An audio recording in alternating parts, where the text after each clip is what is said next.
예언 한번 합니까? 주택수 늘리실 분들은 네. 기다리십시오. 제가 장담하는데 분명히 보유서 올립니다. 네. 시장에 매물이 없잖아요 지금.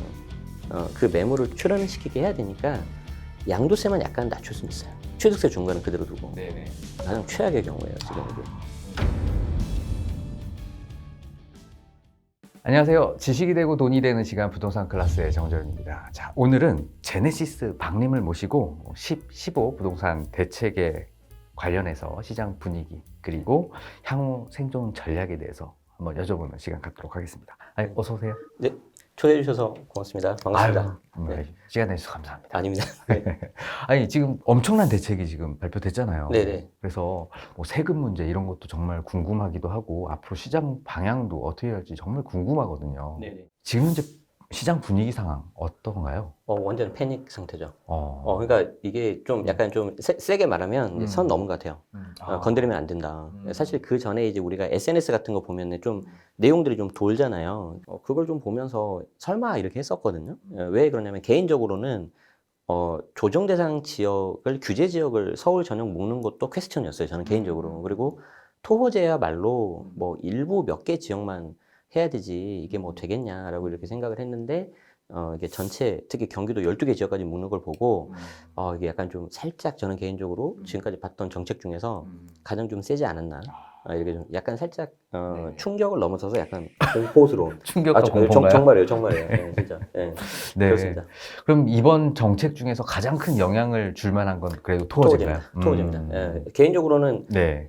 정부 관계자분들한테 죄송한데 네. 해서는 안 되는 걸 했다. 해서는 안 되는 걸 했다. 왜 그러냐면 우리가 이제 규제 지역은 잠깐 설명드리면 투기 과열이 있고 조정 대상 지역이 있잖아요. 정량 지표가 있어요. 이번 보도 자료도 나와 있고. 그런데 토호제에는 그 내용이 없어요.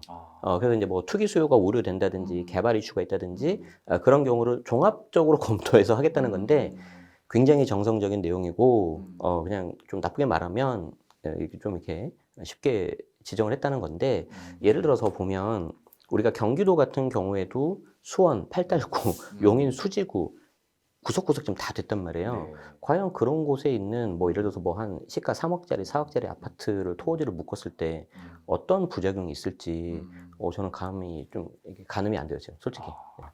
그러게요. 이게 충격과 공포라고 말씀을 하시니까 이제 향후 어떤 네. 시장의 분위기가 어떻게 갈지도 전혀 예측이 불가능한 상황인 네네. 거죠. 네. 네. 왜냐면 지금 얼음땡이에요. 얼음땡. 네, 그 오징어 게임이 나가는 거 얼음땡. 움직이지 마, 거래하지 마. 네, 움직이면 안 돼요. 네. 왜냐면 거래가 나오면 자꾸 이제 신고가가 나오다 보니까 네. 아무래도 그냥 거래를 동결하려고 하는 이런 네. 움직임인 것 같은데, 그럼 이게 집값 안정에도 도움이 될까요? 이런 거가 있을 것 같아요. 예를 들어서 교수님도 음. 기억하시겠지만 우리 22년, 23년도에 많이 좀 떨어졌었잖아요. 그래서 특히 우리가 잠실 대단지를 보는 이유가 가격이 떨어졌을 때 거기는 신저가가 찍히거든요. 신저가는 아니지만 저가 가격이 찍힌단 말이에요. 그런데 의외로 그 옆에 있는 구축단지라든지 소규모 단지는 점이 안 찍히잖아요. 그걸 어떻게 해석해야 되죠? 그 소규모 단지가 좋은 단지가 아니고 거래 자체가 안 되는 거잖아요. 맞죠? 그래서 이제 다시 잠실 대단지는 올라가는데 토호제 같은 경우에는 이제 더 거래가 안 될 거란 말이에요. 그래서 그냥 조용하게 돼 있는 상태에서 일부 몇몇 단지들만 툭 나왔는데 아마 올라갈 가능성이 높다. 예를 들어서 그게 현재 토호제 중에서 좀 외곽에 있는 거라든지 특히 제가 좀 조심스럽게 말씀드리고 싶은 거는 토호제 인근에 이제 안 묶여 있는 곳은 막 풍선 효과를 기대하시는데 저는 단언코 다르다고 저는 생각해요. 문재인 정부 때하고는 왜 그러냐면은 그때는 일단 투자자들이 많았어요. 저 같은 투자자들이. 그래서 일단 거기를 들어가서 저평가된 물건을 보고 우리가 이제 주식이든 부동산이든 저평가된 거 보고 이게 사서 나중에 하는 게 기본 투자의 원칙이잖아요. 근데 그런 사람들이 이미 거의 한 절반 이상 사라졌고요. 두 번째로는 취득세 중과. 20년 8월 개정된 지방세법 개정된 취득세 중과가 여전히 남아있기 때문에 수익률에서 재미가 없습니다. 그래서 저는 한계가 분명히 있다. 그래서 섣불리 그거 사시는 거는 실거주이시면은 저는 오케이. 그런데 그게 투자 목적이라면은 조심하는 게 좋겠다.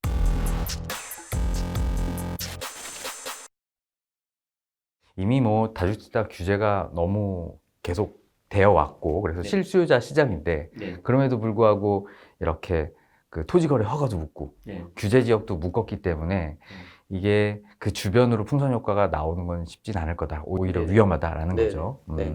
저는 개인적으로 되게 좀 약간 우려스럽다. 왜 그러냐면은 아직 이 정부가 패를 안 깠습니다. 왜 그러냐면 더 남아있나요? 우리가 이제 예를 들어서 네, 네. 뭐 결혼하셨겠지만 이제 상대방 이성하고 썸을 탈 때 네. 과연 이 오빠가 내가 믿어도 되는 오빠인지 봐야 되잖아요. 우리가 지금 이게 아, 네. 근데 지금, 예. 그럼 지금 예. 오빠는 별로 믿을 수가 없나요? 근데 이 오빠가 약간 네. 좀 썸을 탔어요 처음에. 네, 왜냐면 네. 세금 규제를 안 한다 그랬거든요. 맞아요. 그래서 기억합니다. 오빠 괜찮어 안 할 거라고 했는데 괜찮은 오빠였어. 갑자기 그 오빠의 동생이 있어요. 네. 김용범 정책실장님이라고요. 아, 그분이 네. 8월 20일에 패를 딱 깐 거예요. 네. 우리 오빠는 세금 규제라는 칼을 쓸 거야라고. 아, 근데 그 위에 오빠가 가만히 있는 거죠. 네. 그럼 그거는 그 오빠가 생각이 같다는 거잖아요. 네. 그러니까 우리 오빠는 이제 세금 규제를 쓸 거란 말이에요. 네. 그래서 벌써 지금 세 번째 카드를 썼는데 네. 아직까지 그 세금 규제라는 칼을 안 뺐어요. 그리고 이제 조그맣게 나와 있어요. 종합적인 걸 검토해서 용역을 맡겨서 TF를 하겠다. 그래서 지금 내가 지금 이제 날짜를 잡아야 되냐 마냐 그런 상태인데 이 사람 지금 모르겠다는 거지. 그래서 한번 다 빼봐야 돼 이거. 뺀 걸 좀 보고 네네. 우리가 이제 뭐 예를 들어서 뭐 그런 거 판단할 때 뭐 그런 거 있잖아요. 예비 장인 어른이 술 한잔 한잔 하지 뭐 약간 이런 거 있잖아요. 약간 그런 거예요 지금. 거기까지 난 봐야 된다. 그래서 여기서 주택수 늘리실 분들은 네. 기다리십시오. 제가 장담하는데 분명히 보유세 올립니다. 네네. 네, 장담합니다. 그럼 이거. 무조건 올리는 네, 거예요. 보유세는 무조건 올리는데 거래세는 낮추고. 근데 이제 거래세를 어떻게 낮출지가 관건이에요. 우리가 이제 보통 거래세라고 하면 취득세하고 양도세잖아요. 근데 제가 봤을 때 둘 다 낮추지는 않을 것 같거든요. 그러면은 이 오빠가 어떻게 하는 게 가장 좀 이게 좀 세게 나오는 거냐면 보유세를 올리고 시장에 매물이 없잖아요 지금. 그 매물을 좀 그래도 나오게 해야 출현을 시키게 해야 되니까 양도세만 약간 낮출 수는 있어요. 취득세 중간은 그대로 두고. 네네. 이게 가장 최악의 경우예요. 지금 이게. 그럼 이제 매물이 이제 공간시장에 나오면서 일부는 나올 수 있을 거예요. 네. 일부는 나올 수 있는데 이제 선택을 하셔야 되는 거죠. 다주택자이신 분들은. 그래서 내가 팔아도 되는 거다. 그러면 팔아야 되는 거고 야 이건 좀 팔기 아깝다. 그러신 분들은 이제 증여로 가시겠죠. 네, 아마 그런 시나리오가 갈 것 같은데 네. 지금 현재 이 정부의 네. 그 스타일을 보면은 네. 좀 세요 이 사람이. 저 멀리까지 하는 스타일이야. 그러면은 세금도 찔끔찔끔 안 내놓을 거예요. 한 방에 패키지로 내놓을 가능성이 높다. 그러면 이게 옴짝달싹 못할 수 있기 때문에 일단 좀 관망하는 게 좋겠다. 그러면 다주택자는 주택수를 늘리지 말고 오히려 정리 아니면 홀딩, 보험. 홀딩. 네, 그래서 내가 가지고 있는 물건이 예를 들어서 2주택이다. 그러면은 잘 봐야 돼요. 이게 내가 가져갈 만한 녀석인지 아니면 내가 적당히 이제 안녕을 해야 될지 네. 잘 봐야 되는 거고 네. 1주택자이신 분들은 마찬가지예요. 그래서 내가 봤을 때 괜찮아 이 정도 그러면 쭉 가시고요. 이게 좀 아쉽다 그러신 분들은 갈아타셔야 되는데 지금 엄청 올라갔죠 이제 난이도가 네네. 토호제가. 그리고 이제 무주택이신 분들은 지금 이 영상 볼 때가 아니다. 빨리 가서 좀 잡아야 된다. 지금이라도. 지금이라도 잡아야 된다. 오히려 이 규제가 시작되기 전에 그래도 사는 게 나은 거군요. 나았다고 저는 보고 있고 그리고 이제 우리가 10억 이하 같은 경우에는 대출 규제가 뭐 어차피 똑같잖아요. 네. 그래서 어차피 나는 실거주 할 거고 세를 끼고 할 게 아니야. 이제 감사한 케이스죠. 그러신 분들은 기다릴 필요가 있을까 싶습니다. 다만 이거는 기다려야 돼. 분명히 이제 토호제 하고 나면 우리가 정책이 좀 세게 나오면 그게 초반에 한 1, 2개월 정도는 좀 조정이 되거든요.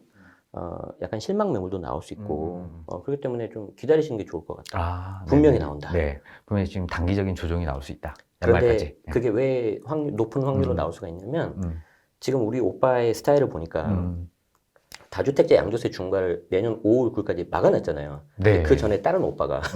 그렇죠. 네. 근데 이분은 이런 스타일을 보면은 이제 그 양도세 중과라는 거를 이제 시행을 할 가능성이 매우 높죠. 그래서 제가 봤을 때는 첫 번째 시나리오는 그냥 양도세 중과 시행한다. 그게 26년 5월 10일부터예요. 그렇기 때문에 5월 9일까지는 팔아야 돼요. 그래서 이거 굉장히 저한테 많이 물어보는데 우리가 지금 조정대상 지역이 내가 만약에 월요일 날 계약을 했는데 화요일 날 지정이 됐어요. 그러면 원칙으로 하면 우리가 잔금일이니까 조정된 상태로 규제를 받아야 되는 게 맞는데 선의 피해자가 나올 수 있으니까 계약일을 기준으로 좀 예외적으로 빼주는 게 있거든요. 근데 조금 전에 제가 말씀드린 다주택자 양도세 중과는 잔금까지 하셔야 됩니다. 아, 그럼 그러니까 내년 5월 5월 9일까지 네. 이제 그러면- 등기가 다 넘어가야 된다는 그렇죠. 말씀이죠? 그러면 만약에 교수님 입장에서도 내가 그거를 하나 팔아야 돼. 그럼 언제부터 움직이시겠어요? 일단 적어도 연초에 1, 2월에는 움직여야죠. 그쵸. 네. 그런데 연초에 뭐가 있죠? 우리 민족 대명절 아, 설이 있군요. 있죠. 네. 한 달 날아가는 거예요. 제가 봤을 때. 그렇기 때문에 제가 봤을 때 지금 움직여야 돼요. 아, 네. 왜냐하면 그때 가면은 매수자들이 이제 알아요. 저 사람 양도세 중과 때문에 판다. 그러면 예를 들어서 내가 양도세액이 10억이잖아요. 네네. 그럼 세금이 보통 3억이 나오는데 네. 중과가 들어가면 7억 나와요. 7억. 그럼 차익이 4억이죠. 네. 얼마 깎아주시겠어요? 2억 깎아달라고 하겠네요, 일단 기본. 내가 만약에 매수자라면 근데 당연히 나는 깎아주기 싫죠. 네네. 그럼 내가 매수자라면 어떻게 하냐면 등기부를 줬대요. 사업으로. 네. 그럼 취득가 나오잖아요. 네. 대충 계산하면 나와요. 그래서 이제 그렇게까지 하는 사람은 사실 많이는 없는데 우리가 이제 그런 사람들이 분명히 있기 때문에 매수자라면 내년 초, 올해 말 금매, 매도자라면 지금 약간 여유 있게. 그런데 지금 토지가 묶여버렸어요. 그래서 굉장히 네. 좀 셈법이 복잡한 그런 시장입니다. 그렇군요. 결국에는 사는 사람도 언제 사야 될지 타이밍을 좀 재고 네. 파는 사람도 지금 뭐 양도세 중과라는 이 유예가 될지 안 네. 될지 모르니까 네. 지금부터 움직일 가능성이 있다. 제가 봤을 때는 시간이 지나면 지날수록 매수자한테 좋은 타이밍 올 겁니다. 단 15억 이하는. 그 이상은 뭐 그냥 상관없이 그냥 가는 그 거고. 이상은 이제 사실 어차피 25억 이번에 대출 규제 나왔잖아요. 네네. 25억 초과는 2억밖에 안 나오는데 사실 그분들은 뭐 6억에서 2억, 4억 주로도 그냥 뭐 이렇게 어떻게 조달이 가능하실 거예요. 근데 그 중간 있죠. 네. 15억에서 25억. 네. 4억으로 줄었잖아요. 그렇죠. 네. 좀 쉽지 않을 것 같아요. 그럼 오히려 그 부분이. 2억 만들기가 또 쉽진 않으니까. 네. 그래서 차라리 15억 이하 구간에서는 내가 실거주 한다. 그리고 나는 그냥 당분간은 1주택으로 좀 약간 관망하겠다 하시는 분들은 조금 기다려 보시면 괜찮은 매물 나올 수 있을 것 같습니다. 그래서 올 말 내년 초 아, 네. 그렇군요. 최적의 적기입니다. 제가 네. 봤을 때. 그럼 약간 조정 가능성은 분명히 존재한다. 네네네. 그러면 뭐 일단 정부 정책이 성공한 건가요? 저는 그렇게 보진 않습니다. 왜 그러냐면 네. 좀 우려스러운 게 지금은 괜찮을 거예요. 당장은. 그런데 제가 봤을 때 올해 연말에 이사철, 특히 이제 학군지 같은 경우에는 이사를 많이 해야 되잖아요. 네. 그래서 분명히 그때 한번 충격이 올 거고, 그리고 이제 내년 상반기, 하반기 이렇게 지나가면은 토호제라는 것은 말 그대로 내가 이제 세를 끼고 살 수가 없으니까 전세 물량이 안 나오잖아요.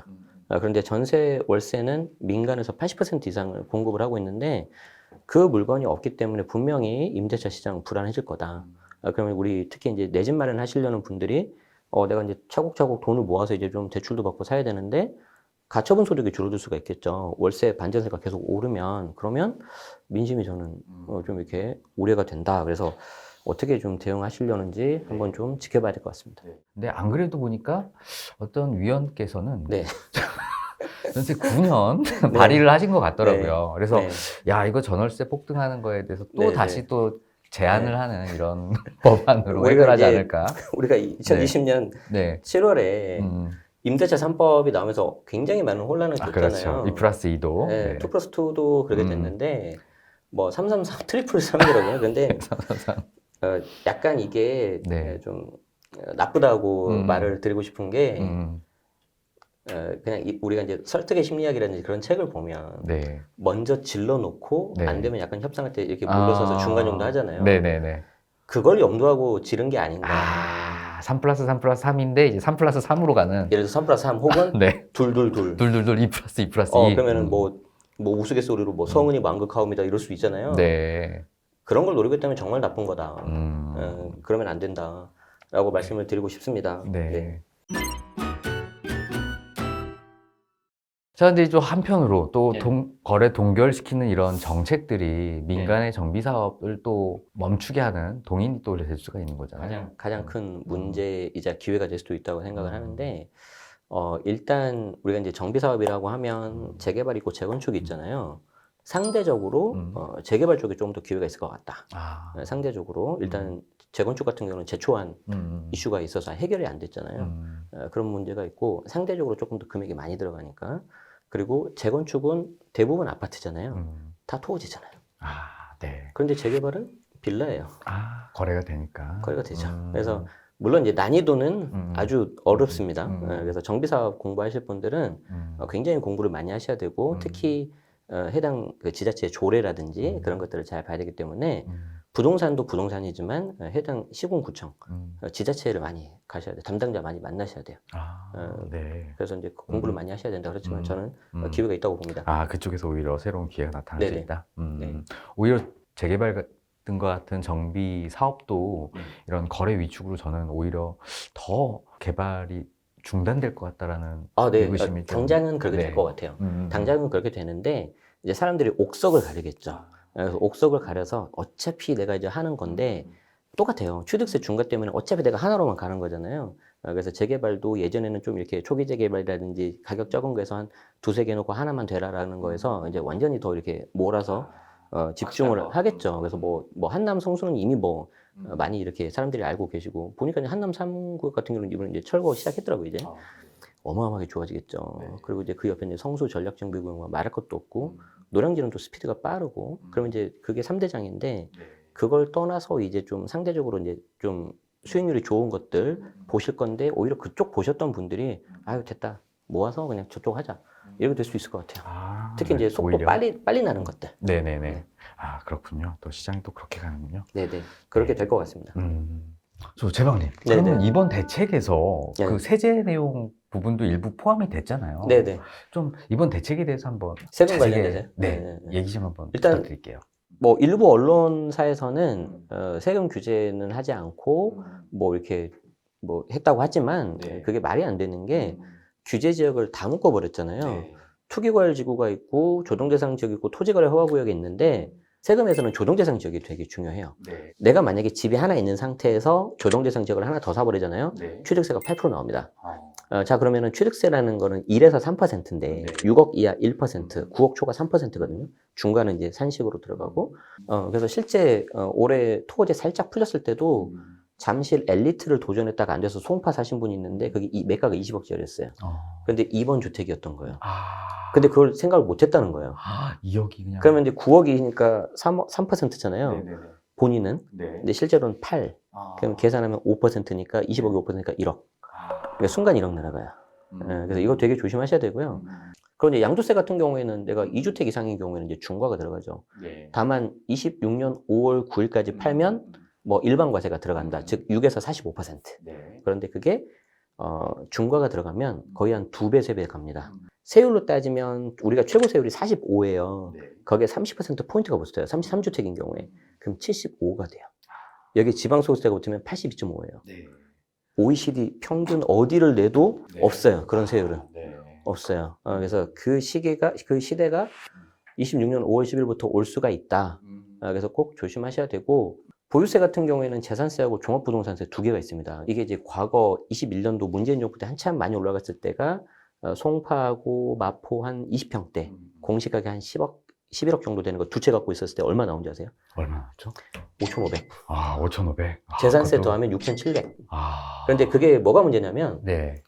21년도에는 6,700이 나왔는데 네네. 그 전년도에는 2,500 정도 나왔어요. 그러니까 너무 갑자기 많이 올랐구나. 2.7배가 뛴 거예요. 근데 더 끔찍한 게 뭔 줄 알아요? 뭐죠? 매년 내야 되는 거예요. 그러니까. 그래서 저도 보유세 나오면 항상 카드 할부 씁니다. KB 카드 씁니다. KB 카드 씁니다. 네, 아유, 네. 감사합니다. 그래서 이제 무이자 할부로 잘해주시고. 네. 그래서 이제 그게 7월 달에 내면 재산세 나오잖아요. 네. 그러면 3개월, 6개월 해요. 그럼 이제 9월 달에 또 토지분 나오거든요. 네. 또 3개월, 6개월 해요. 12월 달에 종부세 나오잖아요. 네. 또 3개월, 6개월 해요. 그게 이제 끝나잖아요. 네. 이제 다음 연도가 돼요. 근데 아까 말씀드린 것처럼 갑자기 뛰면은 이 카드 한도가 되질 않아요.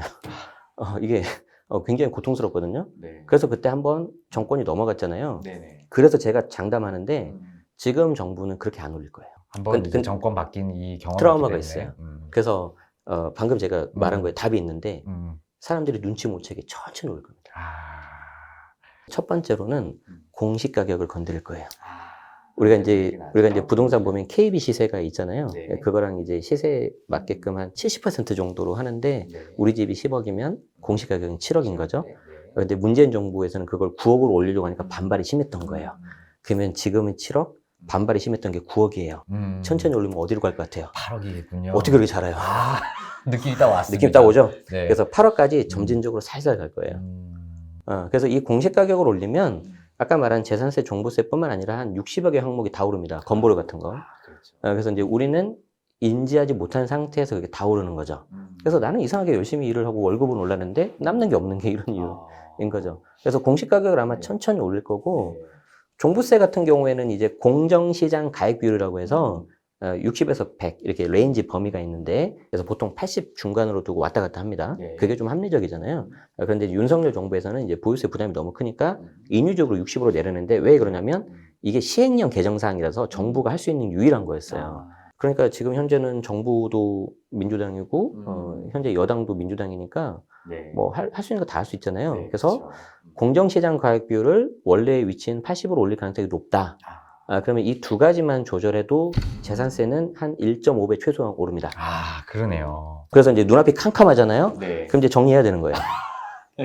근데 이제 정리를 할 때 예를 들어서 KB 부동산 선도 50 아파트 있잖아. 뭐 그 리스트에 있는 거야. 이거 팔면 안 돼요, 이거는. 끝까지 가져가야 됩니다. 이거는 그냥 세금을 내더라도 나는 거다. 네, 그럼 이제 다른 것들을 좀 이렇게 하셔야 되는데, 그 정리라는 게 26년 5월 10일부터는 중과가 들어갈 수가 있잖아요. 네. 그거 언제 해야 된다고요? 그 전에 네, 지금부터 하는 게 해야 좋겠죠. 된다. 준비를 해야 된다. 네, 아니면 어떻게 하면 돼요? 팔기 아깝잖아요. 그럼 증여 가야 됩니다. 그래서 여기서 한 가지 꿀팁을 알려드릴게요.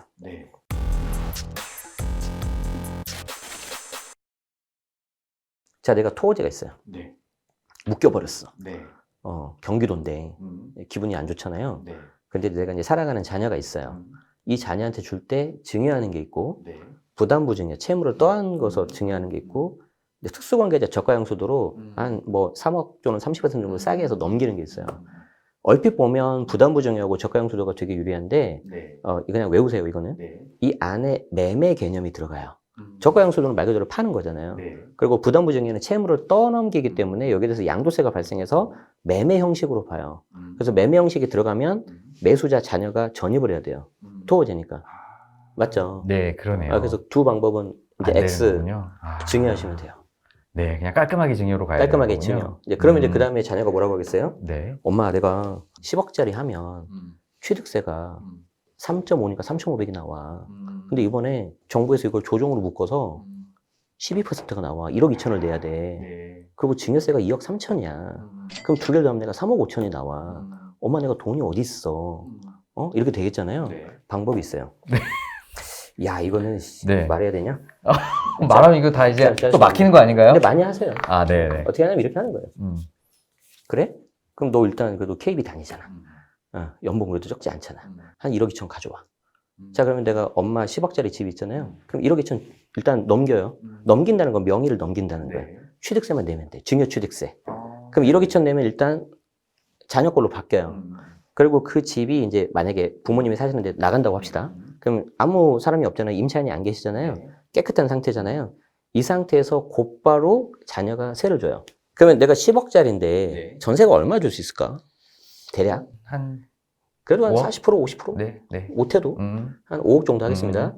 5억 전세를 받죠. 그 보증 가지고 아까 증여세 얼마 나온다고 그랬죠? 2억 3천. 네. 그리고 취득세 1억 2천, 3억 5천이죠? 네. 5억 내고 1억 5천 남겨요. 그럼 여기서 이제 의문이 들겠죠? 네. 토지지 않냐? 안 되는 거 아니냐?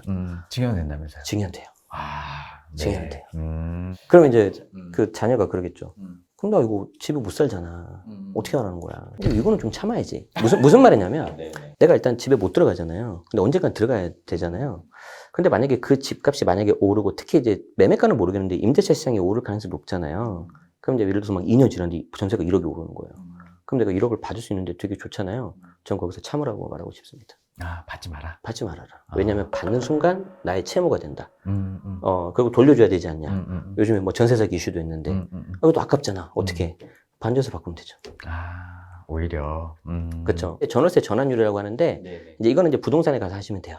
보통 그 지역 시세에 따라서 보증금 1억에 30에서 한 40 정도 됩니다. 그렇게 해서 하면은 예를 들어서 5억에 40으로 반전세 바꿔버려요. 맞죠? 2년 지나서 또 바꿔요. 그러면 4년 지났잖아요. 그 정도 되면 이제 자녀도 좀 돈 좀 벌었겠지. 그리고 대출 풀릴 수 있고 대출 받아서 5억 내드리고 안전하게 보증금 드려야 되니까 본인 살면 되죠. 있군요. 그럼 이제 공부한 자녀가 또 물어봐요. 엄마 알겠는데 그래 내가 월세 40 받으면 내가 세금 나갈 거 아니야. 이제 안 나와요. 그래요? 비과세야. 예를 들어서 엄마 아빠 1주택 나도 증여받은 거 1주택 같이 살아. 그럼 1세대 2주택이잖아요. 네네. 양도세에서는 2주택이에요. 그런데 월세, 주택 임대소득이라고 해요. 네네. 주택 임대소득은 부부합산 주택수예요. 나 결혼했어, 안 했어? 아직 안 했잖아요. 그러니까 나 혼자잖아요. 그러니까 내 것만 봐요. 그럼 나 1주택이죠. 네네. 근데 아까 10억이라 그랬죠. 네. 비고가주택이에요. 비고가주택 월세는 비과세예요. 얼마든지 간에. 최대한 합법적인 방법 내에서 할 수 있는 절세 방법이고, 방금 제가 말씀드린 건 이미 강남권에서 다 하고 계신 방법입니다. 어쨌든 보유세가 늘어날 가능성이 높기 때문에 다시 돌아오면, 감당할 수 있는 수준 내에서, 가지고 있는 게 좋을 것 같다. 그리고 그 다음에 액션 플랜은, 제 개인적으로는 내년 7월 정도로 예상이 되는데, 매년 7월 달에 세제 개편이 나오잖아요. 그래서 내년 7월 정도 되면 이제 지방선거도 끝났겠다. 이건 정책이기 때문에 정치적인 해석을 할 수밖에 없어요. 그 오빠의 본 마음이 이제 드러날 것 같다. 그럼 이제 그걸 한번 보고, 이제 우리가 이제 여기서 썸을 계속 탈 거냐, 고를 할 거냐, 아니면 여기서 이제 그만 만날 거냐를 결정하시면 될 것 같다. 결국 모든 패가 다 결정이 되는 내년 7월에 저는 정확한 그렇게 예상합니다. 포지션을 네. 만드는 게 좋겠다. 네. 이런 말씀이시죠? 그럼 우리가 결국 뭐 좀 예민한 문제긴 한데 네. 우리가 이게 계속 가져갈 건지 아니면 네네. 지금 정리하는 게 좋을지 네. 우리 제방님께서는 네. 어느 범위까지 그래도 보유하는 게 낫다고 생각하세요? 굉장히 좀 어렵고도 중요한 질문인데요. 사실 이게 굉장히 정성적인 부분이라서 음. 한 세 가지 정도를 말씀드릴 수 있을 것 같아요. 일단 첫 번째는 아까 말씀드린 것처럼 KB 선도 부동산 50에 들어오냐. 그럼 나 안 판다. 이건 굉장히 중요해요. 이건 제가 뭐 특정 뭐 채널이라서 그런 게 아니고 정말로 저희 수강생들한테도 말하는 거예요. 그래서 요 정도에서 하나 내가 진입을 한다면 그 다음부터는 좀 이제 한 절반 이상 끝났다고 보면 된다. 그래서 그 다음에 뭐 재개발 투자해도 되고 매매사업자 해도 되고 지금 매매사업자는 안 되지만 뭐 그런 거 하시면 된다라고 말씀드립니다. 두 번째는 뭐냐면 이건 본능적인 거예요. 이건 약간 정량적으로 해석할 수 없는 겁니다. 넘주기 아깝다. 넘주기 아깝다. 그럼 안 팔면 안 됩니다. 그런데 이 넘주기 아깝다를 누가 잘 아냐? 남자일까요, 여자일까요? 여자죠. 네, 바로 나오시네요. 네. 그래서 여자 말을 들으면 됩니다. 아내 말을 들어라. 이거 줘도 되는지 아니면 가져가야 될지. 제가 지금까지 사단 나는 경우를 봤을 때 네. 90% 이상이 남자였습니다. 남편 말 듣고. 이제 세 번째가 뭐냐면 이건 이제 제 개인적인 건데 아파트 매수할 때 물론 수요 공급도 보지만 사실 어렵잖아요. 저는 어떻게 하냐면 워낙 가진 게 없어서 세무사 시험도 막 떨어지고 하니까 가진 게 없잖아요. 그래서 몸테크를 하면서 계속 이사를 자주 다녔어요. 1년에 한 번씩. 1년에 한 번요? 네, 그때 이제 제 무릎이 좀 많이 그래서 좀 그랬는데 그렇게 해서 몸으로 체험하니까 그래도 조금은 남들보단 빨리 됐었던 것 같아요. 그래서 어떻게 하냐면은 최소 3번은 갑니다. 내가 매수할 거는. 그래서 내 집 내가 실거주한다 생각하고 3번을 가는데 볼매가 돼야 돼. 볼수록 매력적이어야 돼. 그래서 처음 가는데 80점이에요. 두 번 갔을 때 83점이야. 세 번 갈 때 87점이에요. 저는 그러면은 어지간하면 다 성공했어요. 근데 처음 가는데 85점이에요. 두 번째가 82점이에요. 세 번째가 83이야. 애매해. 그래서 이거는 말로는 설명 못 하고요. 좀 많이 부딪혀 보시고 가셔야 되는데 예를 들어서 임장을 이렇게 하는 경우가 있어. 막 가서 휙 훑어봐. 뭐 봤네요. 그러시면 절대 안 돼요. 거기 일단 단지 안에 들어가서 벤치 같은 게 있어요. 거기 한번 앉아보셔서 최소한 10분, 20분 있으셔야 되고 주민들도 좀 보시고 인근에 식당이 있으면 식당 가서 밥도 좀 먹어보고 그런 작업을 하셔야 되는데 지금 사는 집도 제가 지금도 정확히 기억하는 게 2020년 초였나? 그때였는데 딱 오후 4시, 5시 해 떨어질 때였어. 그때 이제 그 분수대 있고 그 의자 딱 지금도 기억하는데 와이프랑 이제 그녀랑 있으면서 물어봤죠. 그녀는 아직도 그녀죠? 네, 그럼요. 네. 지금 무슨 질문을 하시는지. 그래서 이제 네, 그녀한테 이제 물어봤죠. 네, 편집을 해야 되나 해가지고. 네. 여기 어떤 거 같아? 그랬더니, 괜찮네, 살고 싶네. 딱 그 말 하고. 형이야. 그래서 이제 그런 부분에 있어서는 좀 뭐 약간 느긋하게 보시는 것도 필요하다. 그렇게 해서 보면은 넘주기 아까운 게 딱 느껴집니다. 그래서 이건 가져가자. 그렇게 되는 겁니다.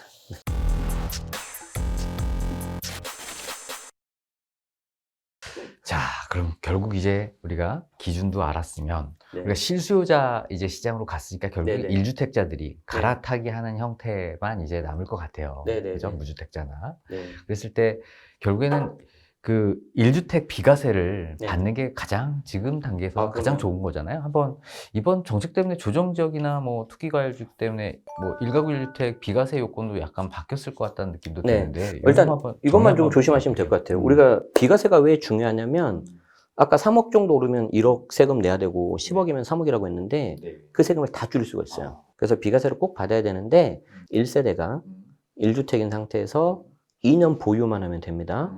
그런데 지금 이제 다 조정대상 지역으로 바뀌어버렸죠. 네. 그래서 내가 지금 취득하면 2년 거주를 해야 돼요. 이때 거주는 그냥 합쳐서 스트레이트로 안 해도 돼요. 뭐 1년 살다가 나갔다가 다시 또 들어와도 되는데 이제 토호제가 묶였기 때문에 2년 강제로 일단 있어야 돼요. 아, 어차피 토호제가 있으니까 그렇죠. 그냥 2년은 그냥 바뀌어도 상관없겠군요. 그렇죠. 그래서 비과세 실수하지 말라고 국가에서 배려한 것도 있다. 이렇게 좋게 생각하시면 네. 되는데 네. 자, 그런데 되게 들어보면 쉽잖아요. 근데 뭐가 문제냐, 이게. 일단, 이런 분들이 계세요. 내가 계약을 했는데, 갑자기 전부 다 묶여가지고, 잔금 치를 때 보니까 조정대상 지역인 거예요. 그러면 우리가 주택의 취득일은 원칙상 잔금일이잖아요. 네. 그게 이제 소유권이 넘어오는 거니까. 그럼 나는 이때가 조정대상 지역이니까 2년 거주해야 되는 거 아니냐. 이렇게 우려할 수 있잖아요. 네. 근데 좀 억울하죠. 네. 그래서 예외적으로 계약 당시 이때로 보는 경우가 있는데 계약서를 쓰고 계약금이 1억이라고 되어 있으면 1억을 보내줘야 됩니다. 증빙이 가능해야 되기 때문에 무조건 계좌이체. 뭐 현금 줬어요 이런 거 안 돼요. 그래서 안 그러면 조작할 수가 있잖아요. 그래서 그런 경우에는 예외적으로 계약일로 봐서 2년 거주 요건을 없애겠다인데 하나가 더 있겠죠. 네. 세상 쉬운 게 없어요. 네. 자, 계약 당시에 세대 기준 무주택이어야 돼요. 아, 전체 세대가 무주택이에요. 네. 근데 이제 그 남편이 예를 들어서 하나 갖고 있었다. 아, 그럼 큰일 나는 거죠. 그럼 거주 요건 들어가는 거죠. 아, 그래서 지금 굉장히 좀 급작스럽게 됐기 때문에 아마 이러신 분들 계실 거예요. 그래서 꼭 이거 잘 구분하셔서 2년 거주 보유 이거 확인하셔야 되는데 조금 애매하시면 그냥 거주하는 게 좋아요. 지금 어지간한 집들이 12억이 넘었잖아요. 그래서 12억 초과되는 부분에 대해서 세금이 나오거든요. 비과세라도. 그렇죠. 그런데 그 초과되는 부분에 대해서 내가 세금을 많이 줄이려면 또 거주를 해야 돼요. 그러니까 방금 말한 거주하고 지금 말한 거주가 두 개가 달라요. 장기 보유 특별 공제. 맞아요. 오, 잘하시네요. 그래서 이제 그걸 이제 표2 장특공이라고 하는데 두 개가 다르기 때문에 나는 지금 방송 들었는데 잘 모르겠어 그러시면 그냥 거주하세요. 아, 네. 그게 정답이에요. 네. 어차피 토호제도 되고 하니까. 자, 그렇게 하면은 비과세가 됩니다. 그런데 어떤 일이 있냐면 제가 1주택이라고 그랬잖아요. 이 1주택이 세대 기준이에요. 그럼 세대라는 건 뭐냐면 나랑 같이 살고 있는 가족이에요. 같이 살고 있는 가족은 뭐냐면 나를 기준으로 해서 배우자의 형제 자매까지 들어갑니다. 그래서 그러면은 안 되는데 예를 들어서 주민등록상에는 나랑 배우자랑 자녀 이렇게 3명인데 뭐 예를 들어서 친정 엄마가 뭐 여기 아니면 뭐 장모님이 계시는 거죠. 왜냐면 이제 보통 애도 좀 봐줘야 되고 하니까 잠깐 오고 가시는 건 상관없는데 아예 같이 사는 거예요. 근데 보통 그런 친정 엄마가 집이 하나씩 다 있어요. 네. 그러면 가족이니까 네. 1세대 2주택입니다. 아, 그러니까 이게 세대를 합치는 게 그렇죠. 정말 조심해야 돼요. 네네. 그래서 네. 이제 나중에 뭐 괜찮겠지 하고 팔았는데 발각이 되는 경우가 있어요. 네. 그래서 실제 재작년에 나온 사례인데 아버지 갖고 있는 서초 고가주택을 팔았는데 비과세인데 세금이 워낙 금액이 커서 1억 9천, 2억 정도 세금을 내는 거였어요. 비과세인데도. 근데 주민등록상 분리되어 있는데 둘째 아들이 같이 사는데 주거 오피스를 두 채를 갖고 있었어요. 아이고. 그래서 1세대 3주택. 아이고. 그래서 비과세 깨지면서 중과 들어갔어요. 그래서 2억 세금이 8억으로 갑니다. 근데 이제 근데 8억이 문제가 아니라 그 잡아내는 방식이 더 대박이에요. 서초 아파트를 팔았다 그랬잖아요. 네네. 거기를 안 봐요. 그럼요. 이 차남의 오피스텔을 봐요. 그래서 오피스텔 실사를 가요. 아, 주거용으로 쓰는지 안 쓰는지. 네, 거기 임차인을 만나요. 그래서 임대차 계약서를 봐요. 이제 판결문까지 제가 다 찾아봤거든. 네네. 그래서 이제 그거 보고 그래도 부족하니까 이 차남 둘째 아들의 신용카드 그 교통카드 사용 내역을 봅니다. 우리 코로나 때 알잖아요. 네. 확진자 동선파. 그래서 뭐 신분당선 나오고요, 물레역 나오고 다 나와요. 그래서 이거 봐라, 같이 살지 않았냐. 그럼 이제 여기서 이제 아주 중요한 질문이 나옵니다. 그럼 여기서 엄마가 해준 밥을 먹고 밥값을 냈냐 안 냈냐? 당연히 안 내겠죠. 네. 근데 이제 그게 굉장히 중요한 게 주거 비용을 지급 안 한 거잖아요. 생계를 같이 한 거예요. 그래서 섞어버립니다. 네. 그래서 1세대 3주택 비과세 깨지면서 중과 들어갑니다. 그래서 8억 내는 거죠. 아이고, 그냥 피눈물을 흘리셨을 것 같은데. 네. 근데 왠지 이런 일이 많아질 것 같지 않으세요? 저는 뭐 엄청나게 많을 거라고 봅니다. 뭐 또 네. 별도 조직도 만든다면서요? 네, 거래 감독원. 감독. 네. 빅브라더. 네. 그런데 이제 우리나라가 이제 IT 강국이라고 하잖아요. 그래서 방금 제가 말씀드린 서초, 이제 강남권인데 점차 늘어날 거예요. 이게 한강벨트. 그리고 한강벨트 끝나고 나면 그 안에까지 서울 전역으로 하지 않을까.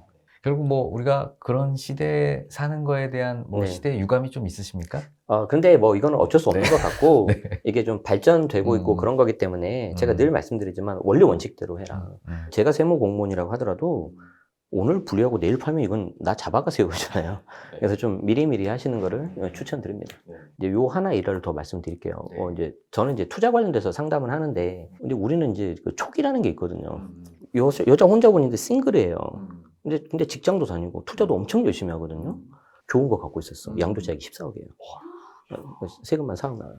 딱 봐도 자기 시간이 없어. 누가 밥도 해줘야 될 것 같고, 빨래도 좀 해줘야 될 것 같고. 그래서 물어봤죠.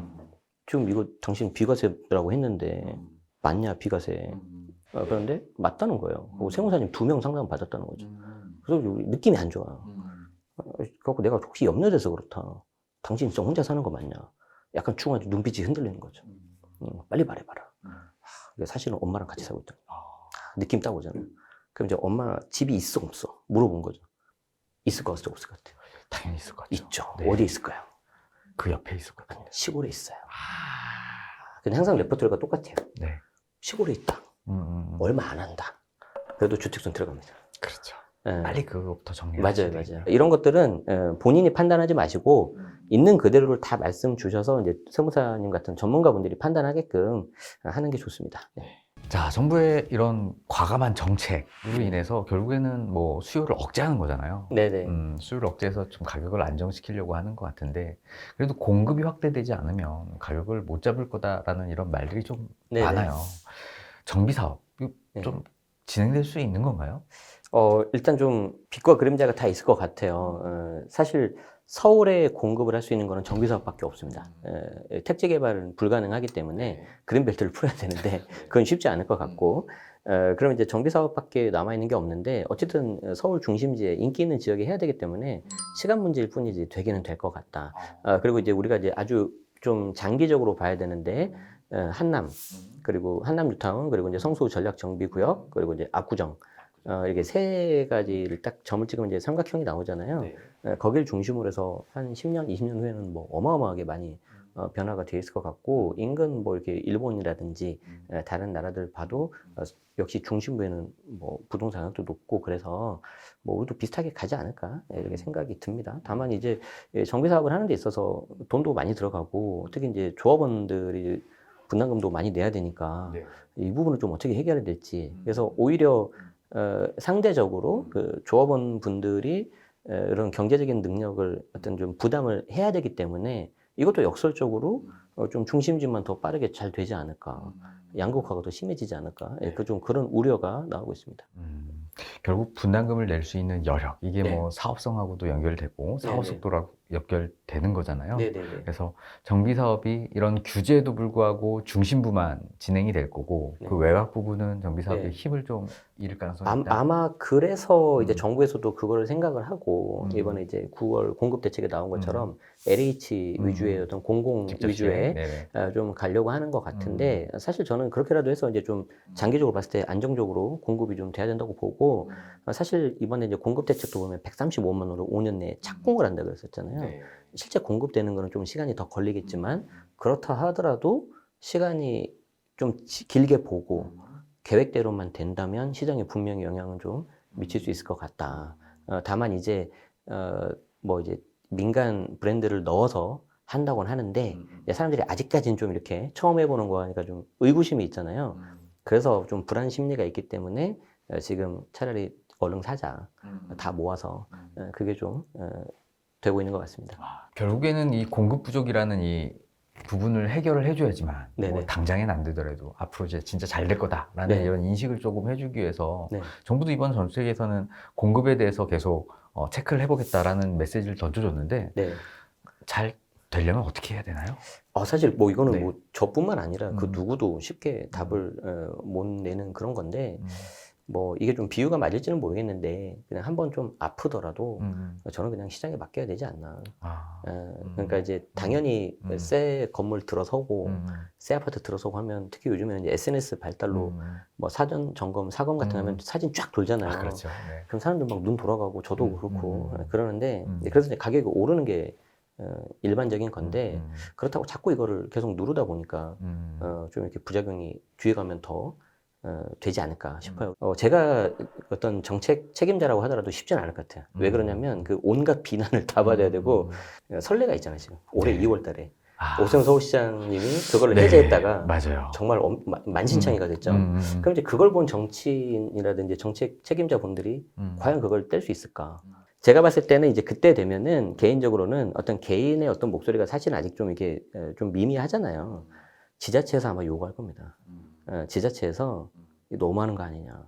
그래서 아마 외곽부터 조금씩 풀릴 것 같은데 결국 이제 다시 돌아와서 이 정비사업 공급에 대해서는 좀 뭐 저도 사실은 뭐 답이 없어서 좀 죄송하긴 한데 정부에서 좀 좋은 해법을 좀 제시해 주시면 좋겠다. 네.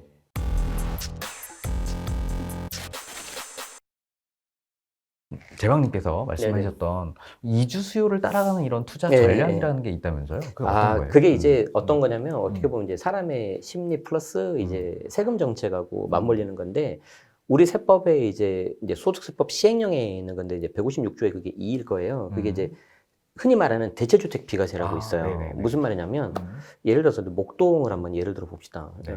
개인적으로 저는 목동 단지 신시가지 거기 되게 좋게 보는데 뭐 최근에 뭐 고도제한 이슈도 있고 하지만 저는 될 거라고 생각하거든요. 잘. 그럼 이제 예를 들어서 내가 목동에서 계속 거주하고 있는데 드디어 이제 우리 목동이 이제 정비 사업이 잘 진행이 된다. 그럼 이제 뭐 다 아시겠지만 정비구역 지정되고 조합 설립 인가되고 그다음에 사업 시행 인가 이게 한 절반 정도 오는 거잖아요. 그다음에 이제 관리 처분 계획인가 한 7, 80%가 끝나는 거죠. 그럼 이제 그다음에 사람들 내보내고 이주시키고 멸실해서 착공 들어가는 건데 그러면은 이제 내가 목동에서 나는 계속 살 건데 여기 이주하고 멸실하면 내가 살 집이 없잖아요.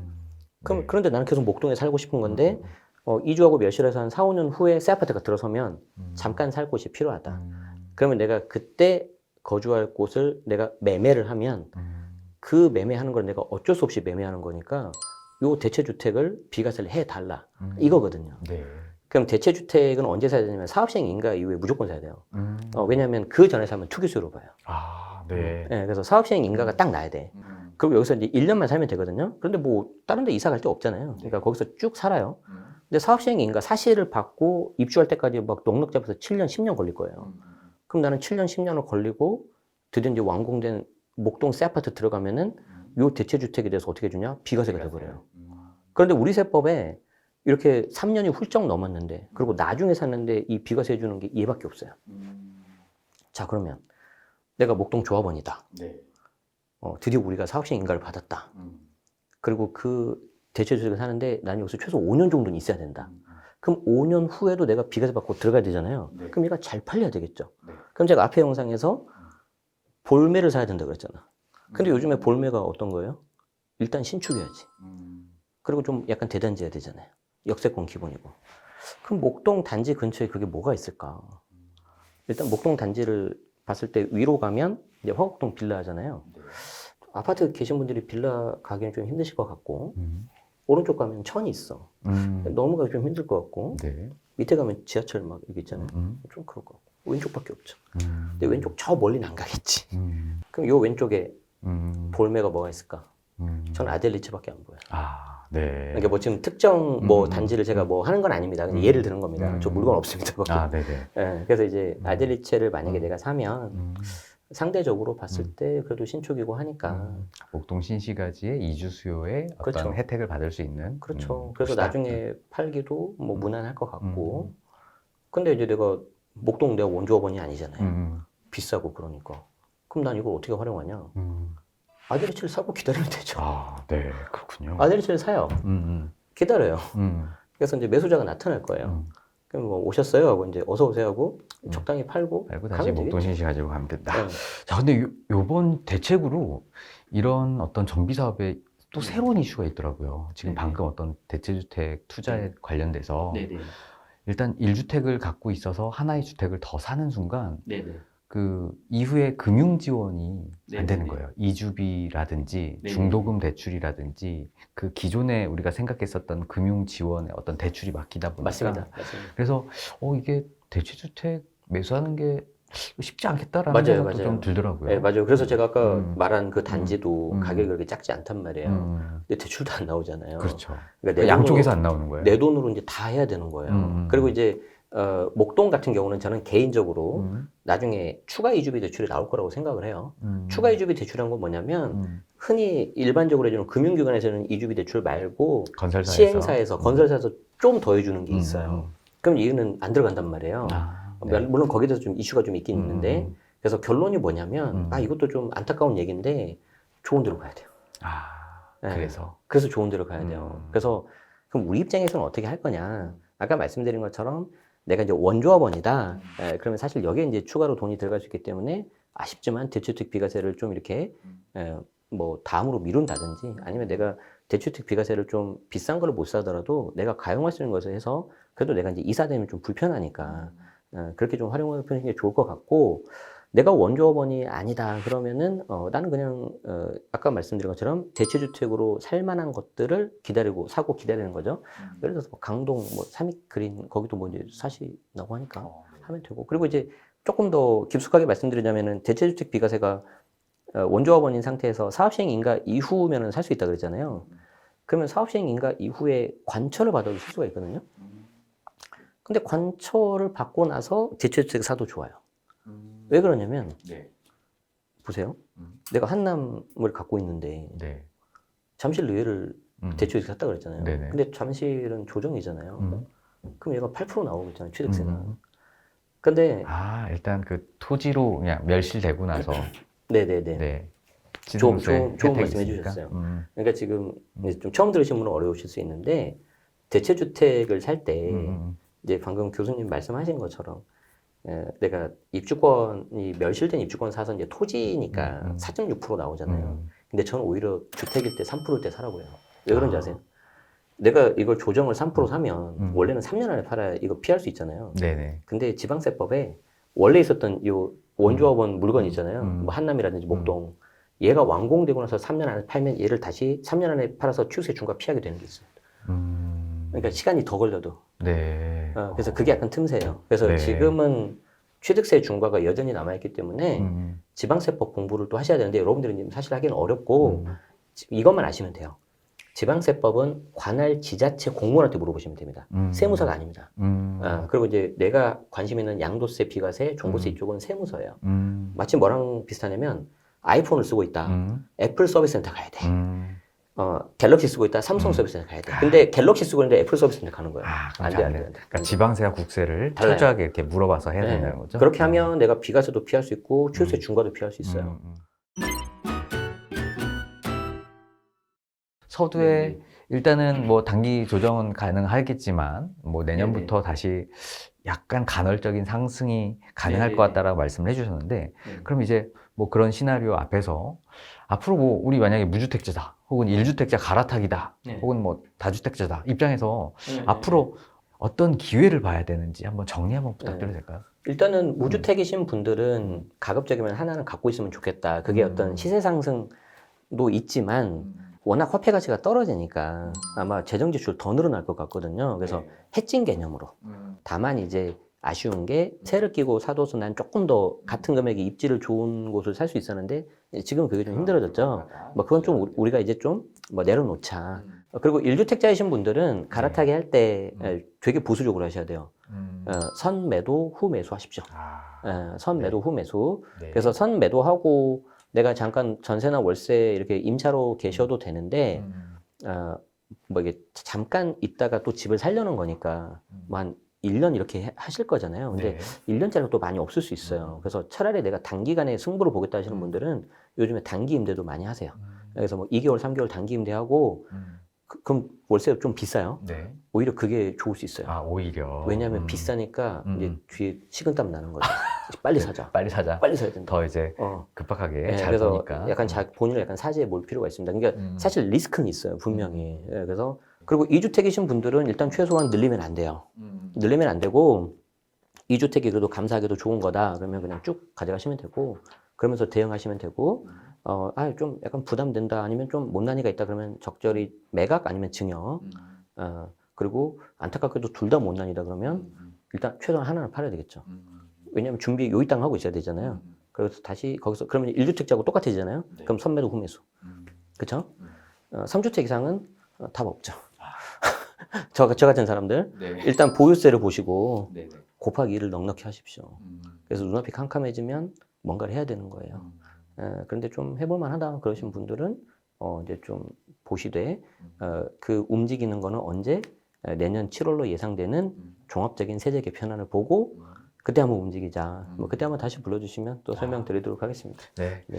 꼭 내년에 7월 전에 한번 또 모셔야겠다는 생각을 좀 하게 됐네요. 오늘은 제박 제네시스 박님 모시고서요 부동산에 관한 다양한 인사이트 들어봤는데요. 오늘 시간 정말 네. 귀한 시간 내주셔서 감사합니다. 네, 저도 초대해 주셔서 고맙습니다. 네. 자, 오늘 영상이 좋으셨다면 구독, 좋아요, 알림 설정 부탁드리고요. 다음에도 지식이 되고 돈이 되는 부동산 클래스는 더욱 좋은 영상으로 찾아뵙겠습니다. 감사합니다. 고맙습니다.